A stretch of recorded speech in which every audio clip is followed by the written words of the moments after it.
नमस्कार, मी पंजाब डक. हे 18 तारखेपर्यंत पाऊस चालू राहणार आहे. 22-23 तारखेला ऑगस्टला देखील पाऊस येणार आहे. 27, 28, 29 ऑगस्टला पाऊस पडणार आहे. म्हणजे त्या 5-6 जिल्ह्यात मात्र पाऊस जोराचा असणार आहे. म्हणून पूर्व विदर्भातल्या शेतकऱ्यांनी हा अंदाज लक्षात घ्यायचा. पूर्व विदर्भामध्ये गोंदिया जिल्ह्यामध्ये मुसळधार पाऊस पडणार आहे. हे 8 दिवसामध्ये, शेवटच्या आठवड्यात बिन ह्या आता या 2-3 दिवसात बी वर्धा जिल्ह्यात बी तशीच परिस्थिती राहील. नागपूर जिल्ह्यात देखील, अमरावतीकडं देखील राहील.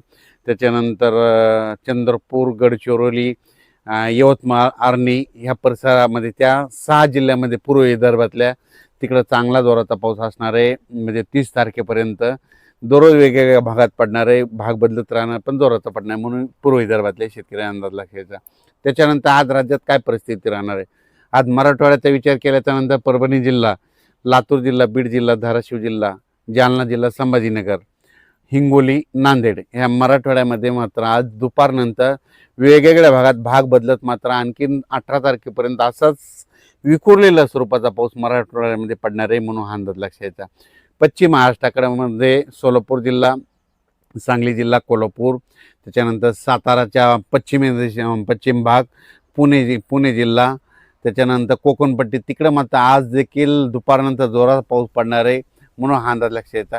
सोलापूर जिल्ह्यात सर्वत्र नाही, पण वेगवेगळ्या भागात आज भाग बदलत 18 तारखेपर्यंत असाच विखुरलेल्या स्वरूपाचा पाऊस पडणार आहे, म्हणून अंदाज लक्षायचा.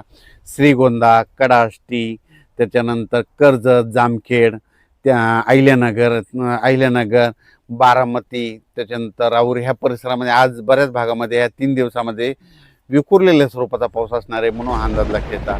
पुण्याकडे आज मात्र पाऊस चांगला सुरू होईल, म्हणून पुणेकरांना देखील अंदाज लक्षायचा. त्याच्यानंतर संगमनेर, अकोले त्या परिसरामध्ये देखील तिकडला पाऊस मात्र कंटिन्यू चालूच राहणार आहे, म्हणून संगमनेर, अकोला, इगतपुरीच्या शेतकऱ्यांनी अंदाज लक्षायचा. नाशिक जिल्ह्यामध्ये सरी चालूच राहतील, म्हणून हा अंदाज त्यांनी देखील लक्षायचा. त्याच्यानंतर जळगाव जिल्हा, नंदुरबार जिल्हा आणि इकडं धुळे आणि असं ह्या पट्ट्यामध्ये मात्र कमी दाबाचे पट्टे 2 एका पाठोमाग जात असल्यामुळे तिकडं मात्र पाऊस असाच दररोज म्हणजे ह्या 18 तारखेपर्यंत आहे. आणि त्याच्यानंतर शेवटच्या आठवड्यात बी ऑगस्टच्या शेवटच्या आठवड्यात बी पाऊस असणार आहे, म्हणून त्यांनी अंदाज लक्षायचा. फक्त काय होणार आहे, मराठवाड्यामध्ये काही भागामध्ये, बीड जिल्ह्यामध्ये काही भाग, त्याच्यानंतर सोलापूर, लातूर ह्या परिसरामध्ये खूप मोठा पाऊस नाही, फक्त पिकाला लागेल तसाच पाऊस पडणार आहे, म्हणून हा अंदाज त्या शेतकऱ्यांना लक्षायचा. हा जो पाऊस पडणार आहे 10 मिनिटाचा, 20 मिनिटाचा, अर्ध्या तासाचा, काही ठिकाणी 1 तासाचा पाऊस पडणार आहे.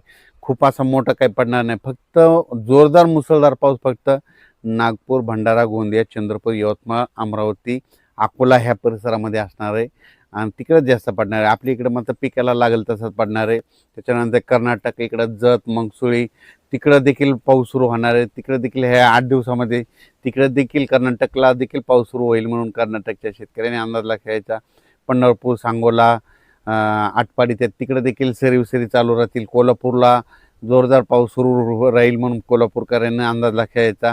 साताराच्या पश्चिम भागामध्ये पश्चिम भागाकडे मात्र जास्त पावसाचा जोर असेल, म्हणून ते लक्षायचं. कोकणपट्टीचा मात्र पाऊस मात्र इकडं रत्नागिरीपासून तर पालघरपर्यंत ते मात्र जोराचाच पाऊस राहणार आहे. महाबळेश्वर हे सगळीकडं ते मात्र अंदाज त्या शेतकऱ्यांनी लक्षायचा. त्याच्यानंतर अहिल्यानगरमध्ये आज देखील म्हणजे 15, 16, 17 तारखेपर्यंत वेगवेगळ्या भागात विखुरलेल्या स्वरूपात पाऊस आहे, सर्वदूर नाही पडणार, म्हणून अंदाज लक्षायचा.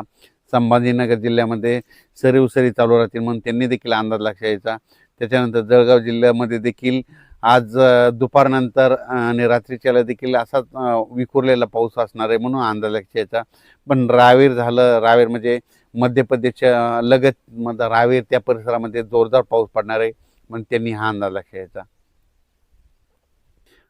त्याच्यानंतर इकडं बुलढाणा जिल्हा, मेकर, खामगाव, नांदुरा, मलकापूर ह्या परिसरामध्ये देखील ह्या 3-4 दिवसामध्ये पाऊस आहे. त्याच्यानंतर ऑगस्टच्या शेवटच्या आठवड्यात देखील पाऊस आहे, म्हणून हे लक्षायचं. लोणारकडे देखील आज पाऊस पडेल. इकडं मंठा या परिसरात देखील आज पाऊस पडणार आहे, म्हणून त्यांनी देखील अंदाज लक्षायचा. इकडे जालना जिल्ह्यात देखील पाऊस असणार आहे, पण सर्वदूर नाही, भाग बदलतच पडणार आहे, म्हणून अंदाज लक्षायचा. बीड जिल्ह्यात बी ठराविक भागातच पाऊस पडणार आहे, म्हणून अंदाज लक्षायचा. आणि विशेष म्हणजे हे जे पाऊस पडेल हे सोयाबीनसाठी पिकासाठी चांगलं आहे, कारण की फुलांमधून फुलं सुकल्याच्या नंतर आता शेंगामध्ये रूपांतर होतं आणि शेंगामध्ये जर ह्या पाऊस पडला तर ते शेंगाची चांगली वाढ झपाट्यानं होते. म्हणून हे पाऊस हा शेतकऱ्यासाठी वरदान ठरणारा पाऊस असणार आहे. फक्त या पावसामध्ये सर्वदूर व्याप्ती नाही, विखुरलेल्या स्वरूपाचा जर भाग बदलत असणार आहे. म्हणून हा अंदाज सर्व शेतकऱ्यांनी लक्षाचा आणि आपण आपल्या शेतीच्या कामाचं नियोजन करायचं.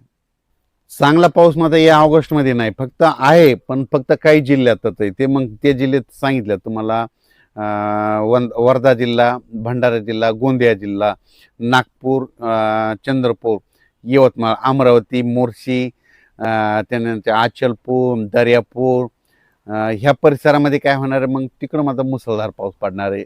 फक्त मग ते 5-8 जवळपास 7-8 जिल्ह्यात